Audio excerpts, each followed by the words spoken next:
안녕하세요. 2020 광주 청년축제 청년 강연 콘테스트 영보이스 강연자 송성한입니다. 저는 오늘 여러분께 틀린 길은 없어요. 떠나세요 내 맘대로라는 주제로 제 이야기를 들려드릴 텐데요. 제가 해외 봉사단으로 동티모르에 파견되었을 때 만났던 사람들, 마주친 장면들을 토대로 제가 배운 것들을 여러분께 소개해드리고 싶습니다. 여러분은 혹시 동티모르라는 나라를 아시나요? 21세기 최초의 신생 독립국이기도 하고요. 2002년도에 독립하기 이전까지는 포르투갈, 일본, 인도네시아 식민지를 받았던 아주 가슴 아픈 역사가 있는 나라이기도 합니다. 제가 그 수많은 나라 중에 동티모르를 선택한 까닭은 두 가지였습니다. 하나는 가장 심리적으로 멀어 보였습니다. 왜냐하면 독립한 지도 얼마 되지 않았고 그래서 정보가 많이 부족했기 때문이죠. 두 번째는 그렇기 때문에 제가 이 동티모르에 가면 뭔가 새로운 출발을 할 수 있겠다라는 생각을 하게 됐습니다.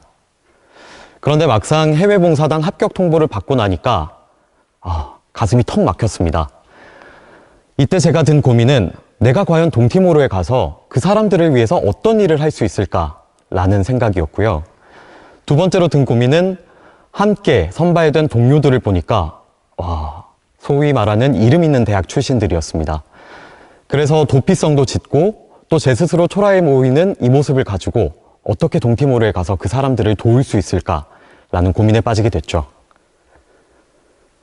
그 고민의 해답은 그렇다면 내가 가장 잘하는 것 그리고 내가 가장 행복했던 순간을 동티모르 사람들과 함께 나눠보자로 귀결되었습니다. 그래서 그 가장 잘하고 행복한 순간 어떤 순간이었을까요? 바로 제가 고등학교 시절 방송반에서 라디오 프로그램을 진행하며 제 이야기를 들려드리고 또 음악을 함께 전했던 순간들이었습니다. 그래서 동티모르 사람들과 함께 그들의 이야기도 들어보고 또 저의 이야기를 담는 라디오 프로그램 제작 교육을 한번 해보자라는 계획을 세웠죠. 그 이름은 바로 미디어 클래스였습니다. 그런데 이 미디어 클래스를 준비하니까 더 막막해졌습니다. 왜냐하면 제한된 자원 그리고 어떤 도구를 들고 가야 할지 또 언어 소통은 어떻게 해야 될지 이 모든 것들이 다 고민으로 다가오더라고요. 그래서 제가 내린 답은 나에게도 도전이지만 동티모르 사람에게도 도전이다. 그래서 미디어 클래스의 모토를 도전으로 잡고 함께 만들어가는 수업을 하자라는 계획을 세우게 됐습니다. 그리고 한 가지 덧붙이자면 제가 동티모르를 떠나서 이제 귀국할 때 이 아이들이 제가 없어도 스스로 할 수 있도록 도와주는 것, 그게 가장 중요했기 때문에 우선 제가 한국에서 들고 갈 수 있는 것은 노트북 그리고 녹음기 단 두 가지만 들고 떠났습니다. 그렇게 도착한 동티모르, 초반 수업은 정말 힘들었습니다. 땀이 삐질삐질 날 정도였습니다. 저도 동티모르 현지어로 쓴 대본을 보고 이렇게 읽게 되고 또 통역사 선생님의 도움을 받아가며 수업을 진행했었죠. 그런데 참 신기한 것은 함께 하니까 풀린다는 것입니다. 아이들과 함께 만들어가는 이 수업에서는 어떻게 하면 라디오 프로그램이 완성되는지 PD, 작가, 라디오 DJ의 역할들을 탐구해 보기도 하고 아이들이 직접 노트북을 통해서 프로그램을 편집하는 과정까지 하게 되었습니다. 그뿐이 아니라 우리만의 신문을 만들기도 했었죠. 저는 그 중에서도 가장 기억에 남는 것은 마지막 수업인데요. 저희가 마지막 수업으로 방문한 것은 동티모르 국영방송국이었습니다. 저희가 배운 것들이 실제 현장에서는 어떻게 쓰이고 있는지 그 현장을 저희 두 눈으로 보겠다라는 계획이었죠. 아이들은 방송 프로그램이 어떻게 만들어지는지 그 현장도 보고 또 실무자들의 이야기도 듣고 그런 시간들을 보내면서 한 아이가 저에게 다가와서 얘기를 하더라고요. 선생님, 저 미디어 클래스 해보니까 이제 기자가 되고 싶어졌어요. 저는 이 말을 듣는 순간 나도 누군가에게 꿈을 줄 수 있는 존재가 될 수 있구나 라는 뿌듯함도 느꼈고 또 한편으로는 동티모르에 가기 전 그리고 동티모르에 가서도 정말 걱정도 많았고 긴장도 많이 했었던 이 계획이 결국은 해낼 수 있었다. 함께였기에 나도 할 수 있구나 라는 자신감도 얻게 되었습니다. 자, 이렇게 말씀드리면 저 참 동티모르에서 봉사활동 참 잘했다 라는 생각 들지 않으신가요? 네. 하지만 제가 동티모르에서 이 미디어 클래스에 봉사활동에 집중할 수 있었던 이유에는 단지 그 봉사활동이 마냥 즐거워서가 아니었습니다. 바로 저 역시도 보고 배운 것들이 있기 때문이었겠죠. 저는 동티모르에서 행복과 그리고 용기를 많이 배웠던 것 같습니다. 이 행복과 용기를 이야기하기 위해서는 제가 동티모르에서 만났던 두 사람, 그리고 제가 동티모르에서 가족이라 불렀던 저의 동티모르 가족들을 소개해야 될 텐데요. 첫 번째로 제가 소개할 사람은 사뚜라는 사람입니다. 이 사뚜는 인도네시아 말로 하나 혹은 이를 의미합니다. 그래서 제가 사뚜 형에게 물어봤습니다. 아니 형, 왜 형 이름은 하나인가요? 라고 물었더니 사뚜 씨가 이렇게 답하더라고요. 나는 지리한 식민 지배로 인해서 내 가족들을 모두 다 잃었어. 그리고 내전까지 일가 친척까지 다 모조리 남지 않아서 결국은 이 세상에 나밖에 남지 않아서 내 이름을 스스로 사뚜라고 짓게 되었어. 저는 이 말을 듣는 순간 미안한 감정도 들고 안타까운 감정도 들었습니다. 하지만 사뚜 형은 말을 이어갔습니다. 그럼에도 불구하고 내가 지금껏 성인이 될 수 있기까지 성장할 수 있었던 것은 나를 가족처럼 대해줬던 마을의 이웃들, 친구들이 있었기 때문이다. 그렇기 때문에 이제는 내가 남겨진 이들을 위해서 이들의 행복을 지켜주는 사람이 되고 싶고, 또 동티모르에는 나보다 더 힘든 사람들도 많기 때문에 그들을 위해서 봉사하는 사람이 되고 싶다라는 얘기를 하더라고요. 결국 사뚜 형은 동티모르 군에 입대를 해서 조국을 지키는 늠름한 군인이 되었습니다.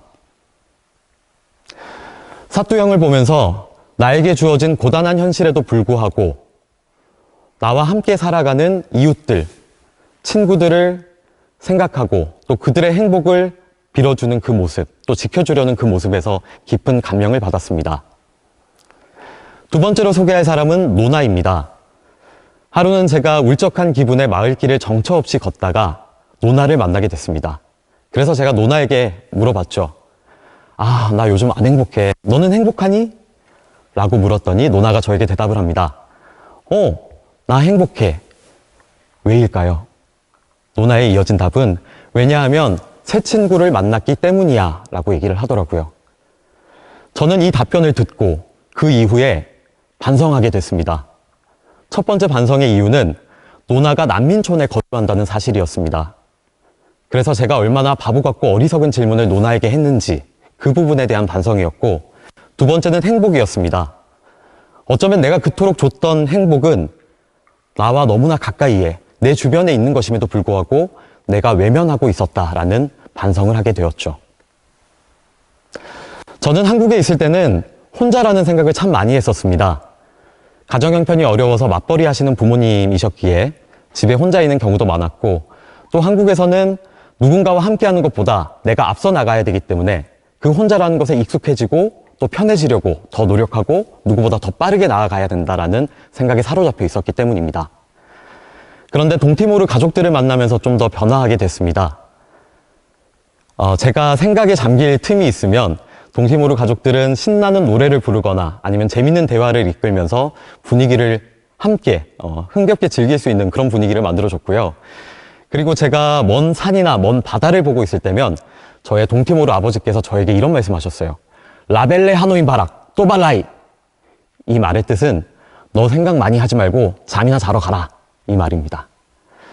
항상 웃음꽃이 끊이질 않았던 동티모르의 집, 그래서 가족의 의미를 되새길 수 있었고, 또 동티모르가 제게 행복과 또 용기를 준 그런 나라라는 것을 제 가슴 깊이도 새길 수 있었습니다. 자, 이렇게 말씀드리면 저 참 동티모르 잘 다녀온 것 같죠? 자, 이렇게 동티모르와 저의 인연이 끝인 것 같지만 끝이 아닙니다. 제가 한국에 귀국한 이후에는 동티모르에서 우리나라에 파견된 외국인 근로자들을 위해서 이주민 무료진료소에서 의료 통역을 해주기도 하고, 그리고 한국에 파견된 정부 초청 장학생과 한국에 거주하는 동티모르인들을 위해서 한국 생활 그리고 한국어를 배우는 데 도움을 주고 있습니다. 이 모든 것은 제가 동티모르에서 용기와 행복의 의미를 배웠던 것처럼 그것들을 다시 보답하는 의미가 담겨 있는 거죠. 한 번도 꿈꿔본 적 없던 일입니다. 그리고 두렵고 낯설었던 길입니다. 그러나 이 길을 헤쳐나갈 수 있었던 것은 결국 사람이었습니다. 낯설고 두렵고 불확실한 내일, 그리고 한 치 앞도 볼 수 없는 오늘, 이 날들을 살아가는 청춘들에게는 한 걸음 내딛기가 너무나도 무서운 것이 사실입니다. 그러나 여러분, 여러분들이 가고자 하는 길, 여러분들이 하고자 하는 길이 있다면 한 발자국 가볍게 내딛어 보세요. 결코 여러분의 길은 틀린 길은 아닐 것입니다. 그리고 예상치 못한 곳에서 나를 발견하게 되고 또 예상치 못한 곳에서 행복의 의미를 가르쳐주는 사람도 만나게 될 것입니다. 제가 걱정과 긴장, 그 모든 것을 안고서 동티모르 땅에 발을 내딛었던 순간을 떠올려 봅니다. 그 순간들을 떠올려 보면 나와 비슷한 청춘들에게도 같은 고민들이 있을 텐데 라는 생각을 하게 됩니다. 그래서 오늘 제 이야기가 혹시나 저와 같은 고민들을 하시는 분들에게는 작은 용기를, 그리고 또 그런 고민들을 하시는 분들께 좋은 길동무가 되었으면 하는 바람을 가져봅니다. 오늘 제 강연 주제 혹시 기억나시나요? 기억나신다면 이 강연 주제를 외치는 것으로 오늘 제 강연을 마무리 짓고자 합니다. 틀린 길은 없어요. 떠나세요. 내 맘대로. 지금까지 강연자 송성한이었습니다. 감사합니다.